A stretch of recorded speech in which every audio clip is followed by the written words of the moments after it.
कौन है वो दो लोग रामलला की प्राण प्रतिष्ठा के बाद पीएम मोदी ने मिलाया जिनसे हाथ? बड़े से बड़े सितारे रह गए हैरान, पूरा देश रह गया दंग।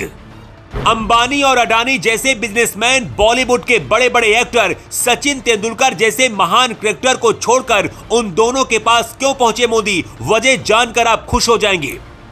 राम मंदिर को देखकर फूट फूट कर क्यों रो रहे थे दोनों लोग? आखिर ऐसा इन्होंने किया क्या था? 3 मिनट की रिपोर्ट आपका दिन बना देगी।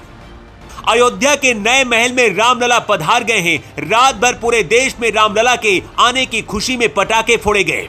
देश में ऐसा लग रहा कि होली से पहले दिवाली मनाई जा रही थी। रामलला की प्राण प्रतिष्ठा के बाद पीएम मोदी ने भावुक होकर ऐसा भाषण दिया जिसको सुनकर सभी की आंखें भीग गई। लेकिन इस भाषण से पहले पीएम मोदी ने जो किया उसको देखकर वहां मौजूद हर कोई दंग रह गया।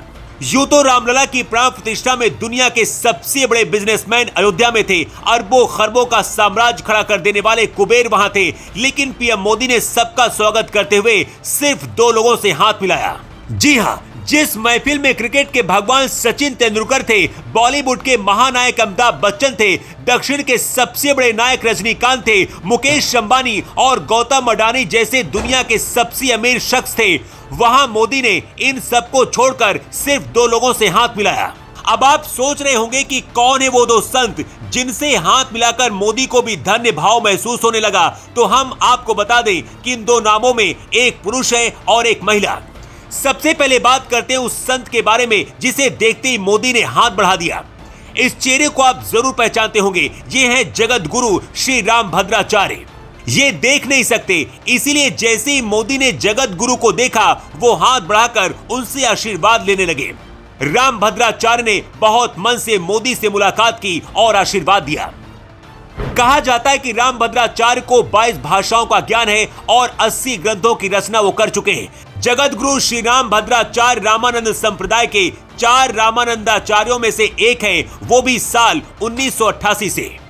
मोदी को पता है कि रामलला जन्मभूमि केस के दौरान सुप्रीम कोर्ट में अपनी गवाही से पूरे केस की दिशा मोड़ देने वाले गुरु रामभद्राचार्य ही थे, इसलिए मोदी आज भी उनका चरण छूते हैं। अब आपको बताते हैं वो दूसरा नाम जिसकी ओर स्वागत और सम्मान का हाथ खुद पीएम मोदी ने बढ़ाया। ये है साध्वी ऋतंभरा, अयोध्या राम मंदिर निर्माण से जुड़ी वीरांगना। ये मोदी को देखकर भावुक हो गई और राम भक्त मोदी से मिलने के लिए उतावली हो गई। मोदी ने इस महिला साध्वी से भी हाथ मिलाकर साधुवाद दिया। अब आप ये जान लीजिए कि कौन है साध्वी ऋतंभरा। साध्वी ऋतंभरा का जन्म लुधियाना में हुआ। तब उनका नाम निशा था, लेकिन 16 साल की उम्र में उन्होंने संन्यास ले लिया। फिर वो साध्वी बन गई। विश्व हिंदू परिषद के जननायक अभियान का हिस्सा रही। 1980 के दशक के बाद से साध्वी ऋतंभरा राम मंदिर से जुड़े हर आंदोलन में सक्रिय रहने लगी। साध्वी ऋतंभरा का नाम 1992 में बाबरी केस के आरोपियों में भी शामिल था। वैसे अयोध्या में राम मंदिर प्राण प्रतिष्ठा के समारोह में उमा भारती के साथ भी साध्वी ऋतंभरा की एक तस्वीर बहुत वायरल हो रही है। इस तस्वीर में दोनों एक दूसरे से गले लगते समय भावुक हो गईं। जिसने तस्वीर देखी वो इमोशनल हो गया।